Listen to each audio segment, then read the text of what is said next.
Maraming salamat po sa pagtulong niyo sa amin dalawa. Sobrang na-appreciate po namin. Thank you rin po kasi sinasama niyo kami sa mga dasal ninyo.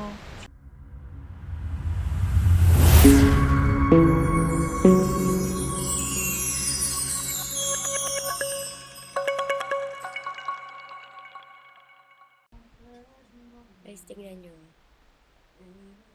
Kung kani-kanino siya pinapartner. Siyempre nasasaktan ako. Tingnan nyo. Can you feel the love tonight? This is where we are. It's enough to be Hindi kaya nila nakakita na nasasaktan ako, naapektuhan ako sa mga ginagawa nila. Sakit-sakit sa pakiramdam na. Can you feel the love tonight? Yung boyfriend ko pinapartner sa iba. On this lay to rest. Kuya, isali mo to. It's enough to make kings and vagabonds believe the very best.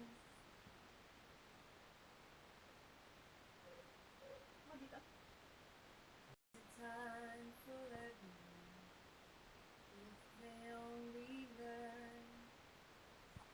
Let the twisting kaleidoscope move us all in return. There is a light and Tapos tingnan mo to si Mariano. Gustong gusto naman yung ginagawa niya.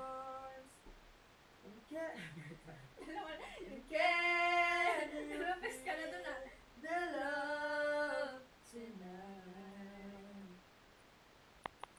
is where we Sakit-sakit. are. Ito na naman tayo sa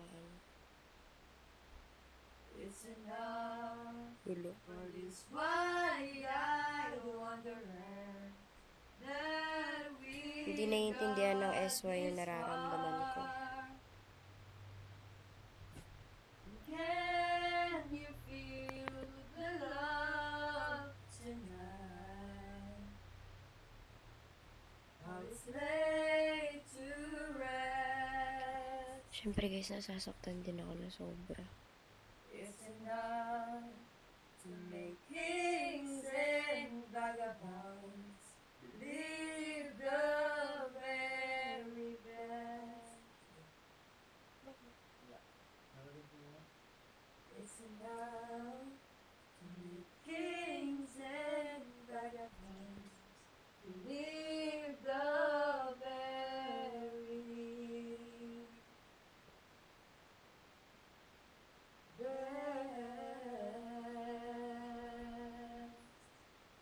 Nice.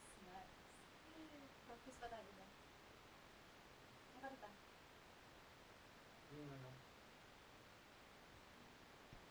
Try natin Heaven Knows. Oo talaga? Same Diba? chorus. Hindi pa sa sa kanya. Lagi siyang pinapartner sa iba. Pero nagsiselos ako, hindi naiintindihan ng SY yun. Hindi nila naiintindihan yung nararamdaman ko.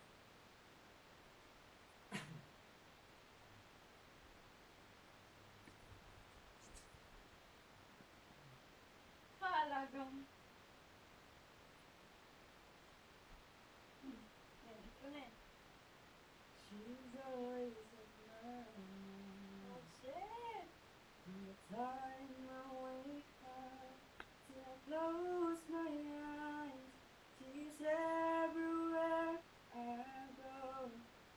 She's all I know. Taas! Grabe ka, papahirapan mo. While she's gone, I'm still holding on. Tell me where to rest.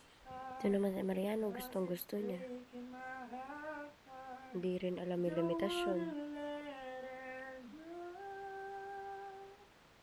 to? Maybe my love will come back someday. Only heaven knows. Talagang. And maybe our hearts will find a way. Only heaven knows. And all I can do is hope and pray. 'Cause heaven knows. Kaya mo yun! Yung mataas! Pansin to si Mariano talaga eh. Throwback lang natin. Balikan natin yung mga alaala na nangyari. Ito yung time na yung inano niya, nagpulpul siya, inayos, nagtanim siya. Tapos tingnan nyo oh. Meron ng mga ano din. Tapos, itong side na to, natatandaan niyo po ba guys, na ginawa niya to, yung pawis na pawis siya. Tapos,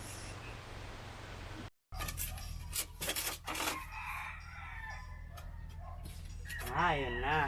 alam mo na? Nakuha nga yung technique, honey babe. Anong technique? Alam na daw niya yung technique. Ginawa niya to kasi nga sakit yung loob ko sa kanya bilang pambawi. Yung mga nagtatanong, yung mga basher, nandiyan.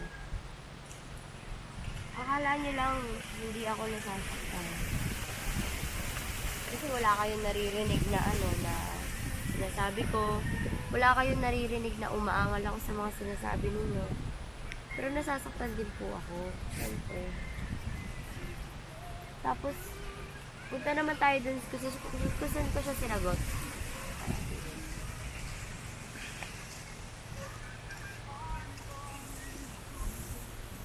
Dito, marami din ako nababasa. Dito sa lugar na to, dito ko siya sinagot. Ang tapang ko kaya. Oh, kung matapang ka, Ano? dapat kaya mo ako ipaglaban Alam niyo guys, kapag ka binabash mo ako, nyo kami, lalo na ako.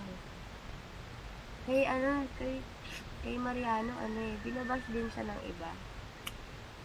Pero mas sobrang sakit yung sinasabi sa akin na ginagamit ko lang daw siya. Hindi ko naman daw talaga na si Mariano, scripted lang daw talaga lahat. Sobrang nasasaktan ako kasi bakit kailangan pa nilang gumawa ng mga salita na gano'n? Pwede na naman silang manahimik. Diba? Bakit kailangan pa nilang gumawa ng paraan para makasakit ng loob ng ibang tao? Masaya na ako kung ano ginagawa ko. Sino kasama ko ngayon. Contento ako doon. Doon sa mga nagbabash naman, hindi sila tumitigil no?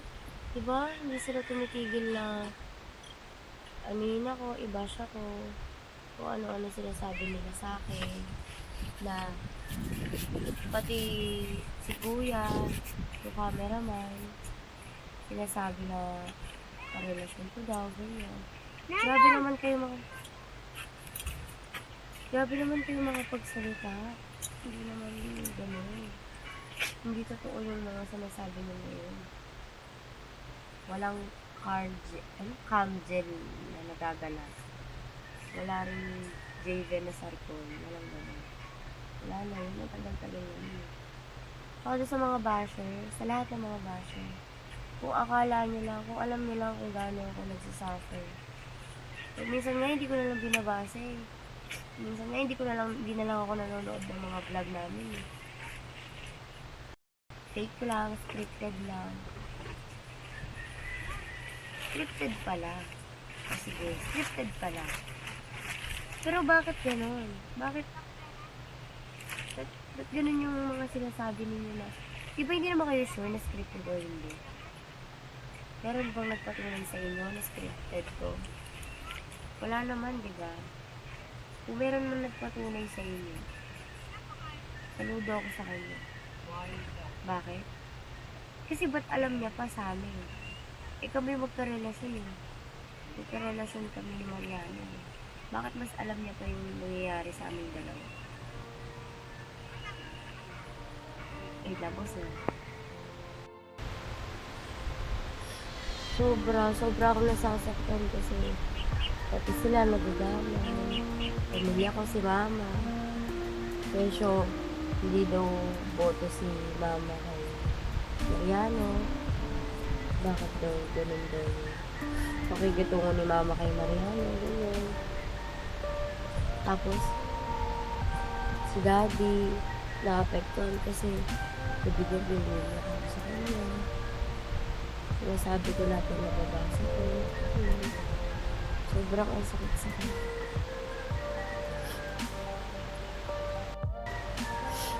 Sa mga taong hindi naniniwala sa amin ni Mariano. Hindi naman po kasi nakakatulong yung mga sinasabi nyo. Mas sumasakit pa nga po yung loob namin kasi nagpapasaya lang naman kami. Binabahagi lang naman namin yung totoong kami na syempre yun yung relasyon namin. Gusto lang namin na kayo maging witness kasi alam namin na sinusuportahan nyo kami. Yung video dito yung lugar na yun eh. Yung araw na sinagot ko siya. Sabi sa comment section, sabi na bakit kailangan pa itong videohan yung pagsagot ko sa kanya. Syempre, alam po namin na marami sumusuporta sa amin, maraming gustong makakita ng love story namin, maraming gusto sumubaybay. Ito po yung chance nyo na masubaybayan kaming dalawa. Ngayon, kung may mga masasama kayong sasabihin sa amin, mas mabuti po sanang huwag na lang kayong mag-judge. Kasi kami hindi naman kami nagja-judge. Wala kami inaapakan tao. Hindi naman masama yung ginagawa namin. Pero kayo, nakakaapak na kayo. Ginagayin nyo kami. Yung mga salita nyo, ang sasakit na. Sa mga kaibigan ko naman, palagi silang nag-chat sa akin. Pero kasi kaming group chat, kami nakakita. Tapos, kinakamusta nila ako kung okay yung ginawa ko. Kaya kasi daw may nabasa sila. Scripted, hindi pa rin daw natitigil yung sabi-sabi na scripted daw, ang dami daw hindi naniniwala. Alam niyo yun guys, yung mga nagpo-post na fake account na yun, parang nanghihikayat silang i-bash din kami, nanghihikayat sila na sabihin na, oh scripted lang yan, kayo maniwala dyan. Samantalang wala naman kami ginagawang masama sa kanila.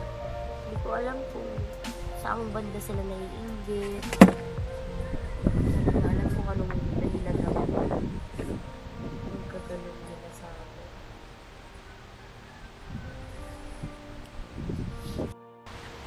Sa mga nagtatanong po kung paano ako na-inlove sa kanya, bakit ang bilis ko na-inlove sa kanya.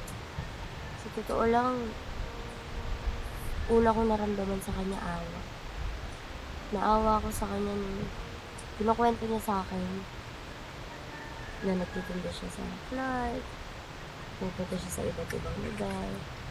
Tapos pag uwi niya, yung parents niya, sisigawan pa siya kapag hindi masyadong malaki yung kita niya.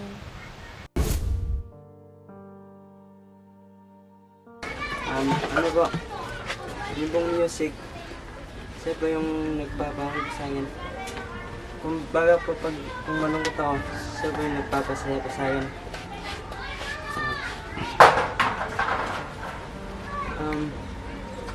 Simula po bata po ako, kumakanta na po ako sa mga bus. Kinakanta ko po yung mga tao. Nung paan na po ako, nagka-edad lang po ako, mga 17. Nag-jam na po ako sa mga banda.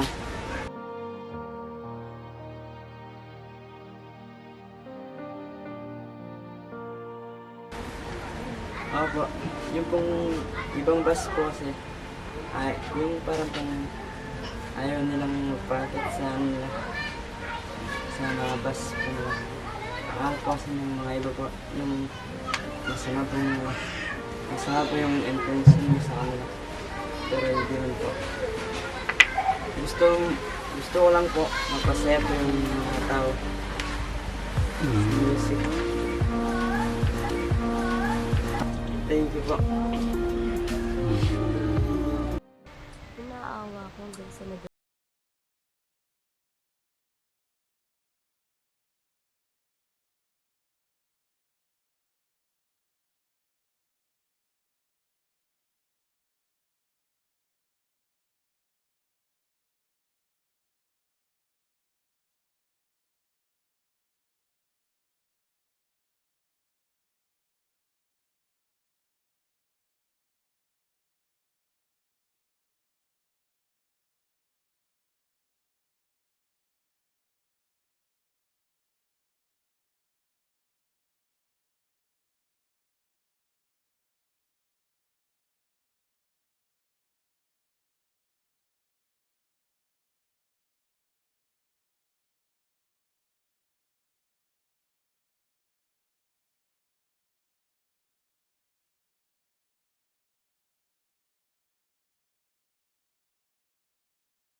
Thank you rin po kasi sinasama niyo kami sa mga dasal ninyo.